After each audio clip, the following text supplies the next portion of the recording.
हमारे प्रधानमंत्री जब हमारे गुजरात में मुख्यमंत्री के तौर पे काम कर रहे थे, उस समय उन्होंने 108 का वहाँ शुरू करने का प्रारंभ किया था। एम्बुलेंस नागरिकों के लिए तो ये सुविधा जब हुई थी तो बहुत सराही गई थी, मगर उस समय भी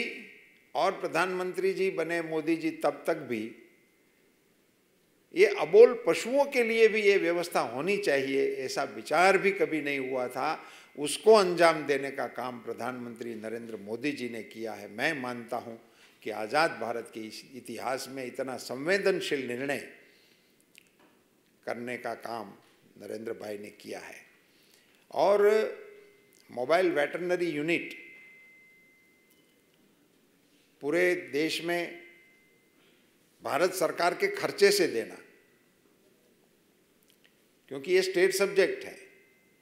और जब ये फैसला हो गया तो राज्यों की ओर से भी एक डिमांड आई थी कि आप एम्बुलेंस तो हमें दे देते हो,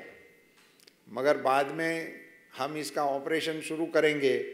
तो इसमें डीजल लगेगा, ड्राइवर लगेगा, डॉक्टर लगेगा, तो ये तो आप हमारे घर पे एक लायबिलिटी छोड़ जाओगे। तुरंत ही मोदी जी ने इसका संज्ञान लेते हुए ड्राइवर, डीजल, डॉक्टर, पैरावेट, इन सारी चीज़ों को चलाने में जो खर्च आता है, इसको आप एक प्रकार से आप रिकरिंग कॉस्ट भी कह सकते हैं, उसमें भी 60% भारत सरकार देगी। ऐसा निर्णय करके इसको वायबल मॉडल के रूप में देश के पशुधन को डोर स्टेप टेक्नोलॉजी की मदद मिले, उसकी सारवार हो, और इसके लिए एक बहुत ही अहम फैसला मैं मानता हूं कि इस सरकार का माना जाएगा। और ये बहुत लंबे अरसे तक भारत के इस क्षेत्र को, पशुपालन क्षेत्र को, और इसके जरिए हमारे अर्थतंत्र को ये प्रभावित करता रहेगा कि कोरोना वैक्सीन देश के नागरिकों के लिए उपलब्ध कराने का निर्णय प्रधानमंत्री जी ने किया। उससे 1 साल पहले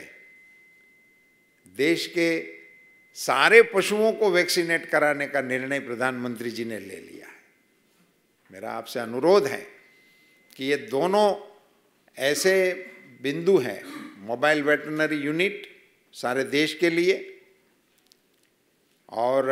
वैक्सीनेशन सारे देश के पशुओं के लिए भारत सरकार के खर्चे से 13,000 करोड़ रुपए का प्रबंधन करके राज्य सरकारों के साथ मिलकर हमारे पशुधन में जो प्रमुख डिजीज है, मुंह पका, खुर पका, PPR, इन सबको मिटाने के लिए और देश के सारे पशुधनों के स्वास्थ्य को देखने का और उसी पर अमल करने का